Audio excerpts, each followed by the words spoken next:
नाम था। और मेंस मेरा लास्ट टाइम नहीं हुआ था, ये मेरा सेकंड मेंस भी था और इंटरव्यू फर्स्ट है।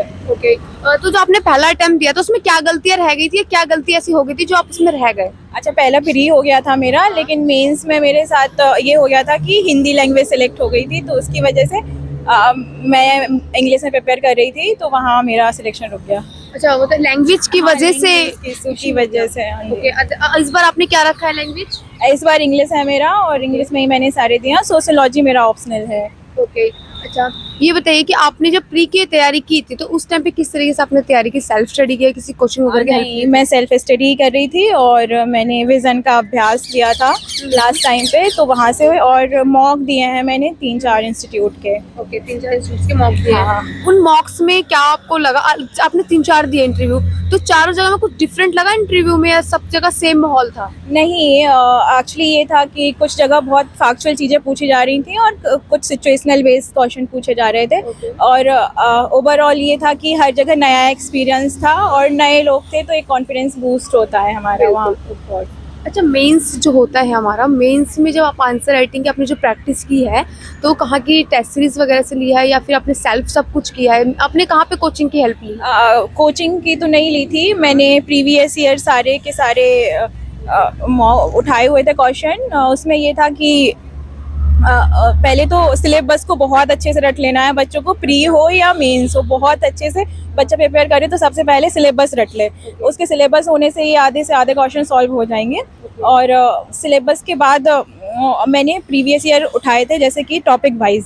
और टॉपिक वाइज के अलावा अगर मुझे लग रहा था कि मेरा वैल्यू एडिशन सही नहीं हो रहा है, तो फिर मैंने टॉपर्स की कॉपियाँ ली थी। फर्स्ट रैंक से लेके मतलब मोस्टली रैंकर्स बच्चों के उठाए थे। और सोशियोलॉजी के मैंने जो मेरा ऑप्शनल है उसके लिए काफ़ी बच्चों के मेरा एक फ्रेंड है, उसने शायद वो क्लासेस कर रहा है एक्चुअली सोशियोलॉजी की, तो उसके आंसर उसके बैच में जो उसके क्वेश्चन मिल रहे थे, मैंने उसके क्वेश्चन लिखे और वो चेक करके देता था। और और मेरा कोई खुद का बैच नहीं था।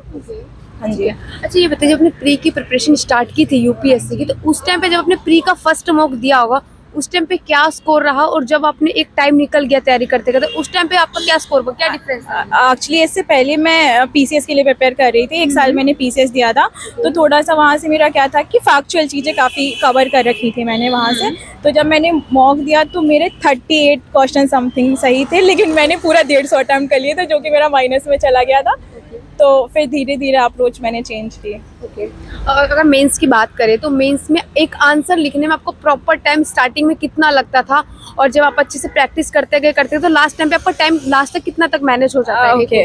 पहले क्या था कि सबसे पहले तो बच्चों को बहुत डर रहता है, जो मेरे साथ भी होता था कि बहुत डर लगता था कि कैसे आंसर राइटिंग स्टार्ट करूं, और मैं हमेशा छोड़ देती थी, जो बच्चों को बिल्कुल नहीं करना है। अच्छा। वो लास्ट में हमें बहुत ज़्यादा पैनिक क्रिएट कर देता है जब हमारा रिजल्ट आ जाता है। तो पहले जब मैंने पहला आंसर लिखा तो मुझे 20 मिनट तक लग गया कि कैसे उसको फैक्चर करूं और कैसे चीज़ें पॉइंट नेगेटिव पॉजिटिव कैसे, मतलब ब्रेन स्टॉर्मिंग करना मेंस के लिए बहुत ज़्यादा ज़रूरी है, बहुत इंपॉर्टेंट है। उससे तुम्हारा, अगर तुम आंसर राइटिंग नहीं भी कर रहे हो और प्रीवियस ईयर पेपर उठा के तुमने कोई टॉपिक पढ़ा है और उससे ब्रेन स्टॉर्मिंग करते हो, तो तुम्हें आंसर राइटिंग लिखने में इवन मेरे 20 से 10 मिनट तक का 10 मिनट वहाँ से सिर्फ ब्रेन स्टॉर्मिंग से कम हुआ था।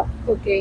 ओके मैम, आपने ऑप्शनल सब्जेक्ट क्या रखा है? मेरा सोशियोलॉजी ऑप्शनल है। ओके, तो आपने बैकग्राउंड, एजुकेशन बैकग्राउंड के अकॉर्डिंग रखा है या फिर आपने? नहीं, एक्चुअली मेरा बीटेक कंप्यूटर साइंस है, तो उसमें ऑप्शनल के लिए कोई सब्जेक्ट मिलता नहीं है, तो हमें अलग से एक सब्जेक्ट सिलेक्ट करना पड़ता है। ओके। जैसे कि आपको पता है कि यूपीएससी के अब मार्केट में काफ़ी सारे रिसोर्सेज हो गए, काफ़ी सारे कोचिंग्स हो गए, बुक्स भी एक से एक आ रही हैं, तो उस टाइम पे रिसोर्सेज अपने सेलेक्ट करने के लिए बेस्ट तरीका क्या रहता है? सबसे पहले कि तुम्हें रिसोर्सेज, अगर तुम चाह रहे हो 2-3 जगह जाना, तो 2-3 जगह से पढ़ो और सिलेबस को एक बार देखो कि तुम्हारा कितना कवर हो रहा है कहाँ से। और इसके अलावा फिर तुम्हें जो बेटर लगे, क्योंकि उस सबसे ज़्यादा ज़रूरी है कॉन्सेप्ट समझना। तुम्हें अगर जो कोर बुक्स हैं उनको पढ़ के कॉन्सेप्ट समझ में आ रहा है तो ये सबसे बेटर है। अदरवाइज़ तुम कोचिंग इंस्टीट्यूट के आराम से हेल्प ले सकते हो, क्योंकि सबसे ज़्यादा ज़रूरी जो है वो है तुम्हारा कॉन्सेप्ट क्लियर होना चीज़ों को लेकर।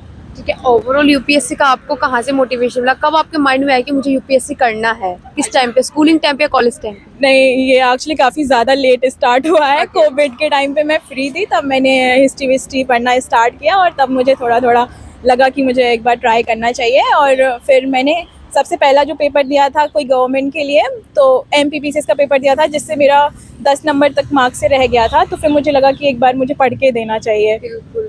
ओके, जैसे कि न्यू स्टूडेंट्स ऐसी क्या गलती कर देते हैं, जिस कमेंट था लोगों का, क्या न्यू जो बिगिनर्स होते हैं वो क्या गलती कर देते हैं जो उनका नहीं हो पाता, या स्टार्टिंग में ही वो डिमोटिवेट भी हो जाते हैं, उस बारे में क्या कहेंगे? हाँ, सबसे पहले ये कि अगर यहाँ आए हो तो मोटिवेशन तो रखना पड़ेगा। ये सब बच्चों से कहना है मेरा कि चीज़ों को लेके परेशान ना हो। और पहला ये कि और बच्चे गलतियाँ ये करते हैं कि खुद के साथ ऑनेस्ट नहीं रहते हैं। मुझे कहीं ना कहीं ये लगता है, क्योंकि जब मैं भी मॉक देती थी तो मैं ऑनेस्ट नहीं थी। ऑनेस्ट इन दैट सेंस कि हमने जो पढ़ा है ये सोच लेते हैं कि सिलेबस जस्ट गो थ्रू कर लेते हैं, कोई डीप नॉलेज नहीं लेते हैं और प्रीवियस ईयर सही से नहीं सॉल्व करते हैं।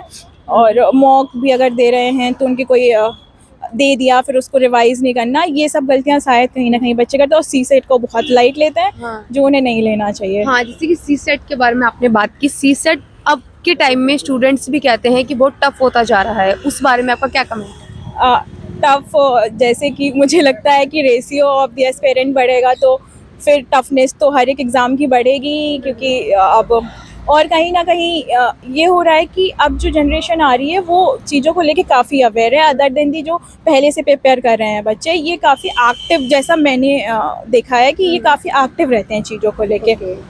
हाँ, ये सीसेट जो एक कॉन्सेप्ट है कि इंजीनियर्स ही क्यों सिलेक्ट हो जाते हैं, क्योंकि वो हाँ कहीं ना कहीं उसका मेन रीज़न यही होता है कि वो सीसेट पे ध्यान दे लेते हैं। बिल्कुल। हाँ, और आपको इसीलिए- स्टूडेंट्स के लिए कोई लास्ट मैसेज देना चाहिए? हाँ यार, अच्छे से पढ़ो, अगर सपना देखा है तो उसको पूरा करो। और क्या मतलब, ये खुशी अलग होती है कि जब पेरेंट्स आए तुम्हारा इंटरव्यू दिलवाने के लिए, उस टाइम पे लगता है कि सक्सेस हो गई सारी पढ़ाई, कोई मेहनत नहीं।